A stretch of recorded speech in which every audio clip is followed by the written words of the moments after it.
The next error is related to idioms. So idioms are something that have to be in parallel structure, so that is an error that's related to them. But there's several other things that can go wrong when you're thinking of idioms. The trick with idioms is that there is no umbrella rule for all of them.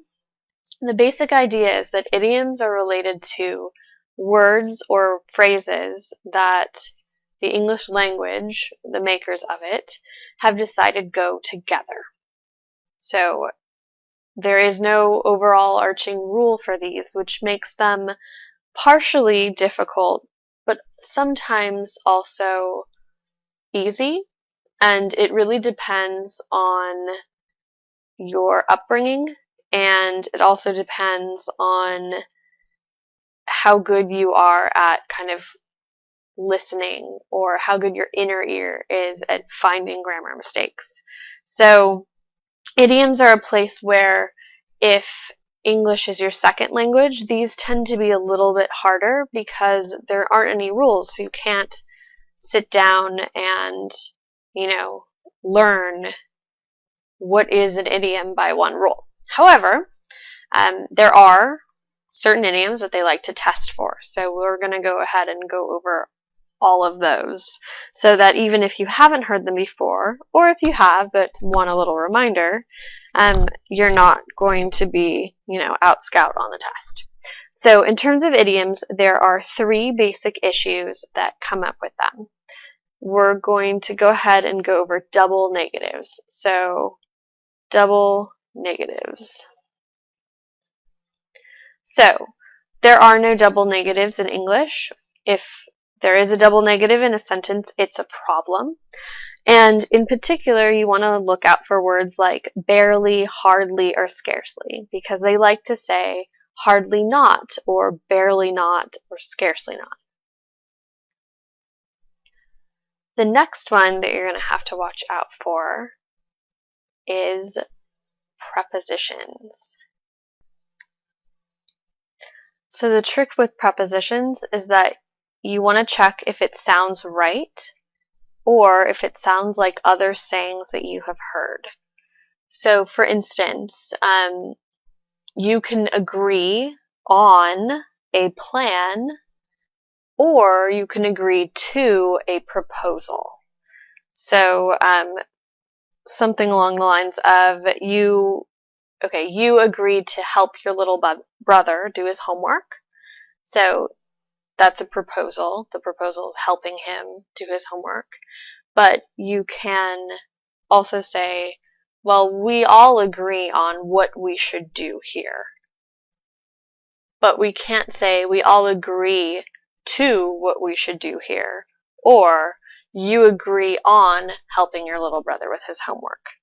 So the idea is that if you see a preposition and you're not quite sure of if it makes sense in the sentence, try to link it to another thing that you've heard before. And all prepositions can be suspect here. So if you see something underlined and you're feeling a little uneasy about it, the idea is either make sure it makes logical sense, because a lot of times you can weed it out like that, or the other way is to make sure that it sounds like other sayings that you've heard. So you can change around the words in the sentence so that you can hear it a little bit more easily. And then the last one is the use of idiomatic expressions.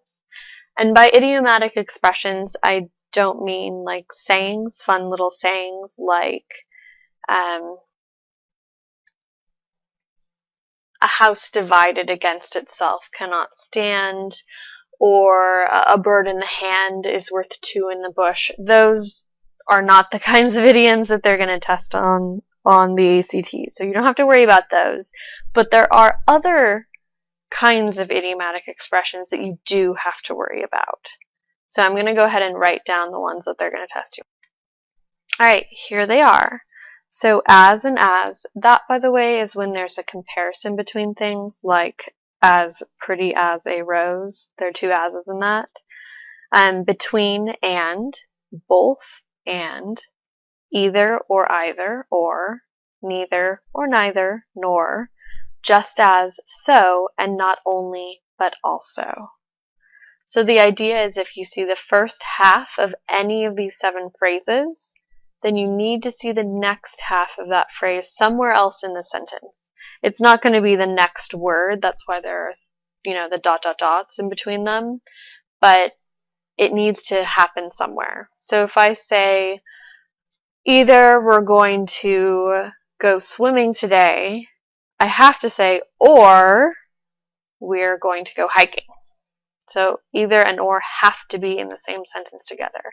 Same goes with all of the other idiomatic expressions. As is the only one where you could say as once if there's no comparison in the sentence. So that's for comparison specifically. Alright, so those are the 3 types of idioms.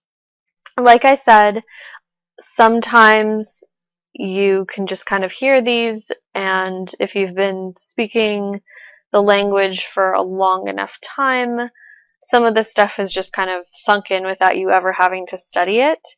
Some of it, however, is going to be a little bit harder. So the idea is that you trust your ear and you look out for the expressions, and then in terms of prepositions especially, you're going to ask yourself if they logically make sense in the sentence.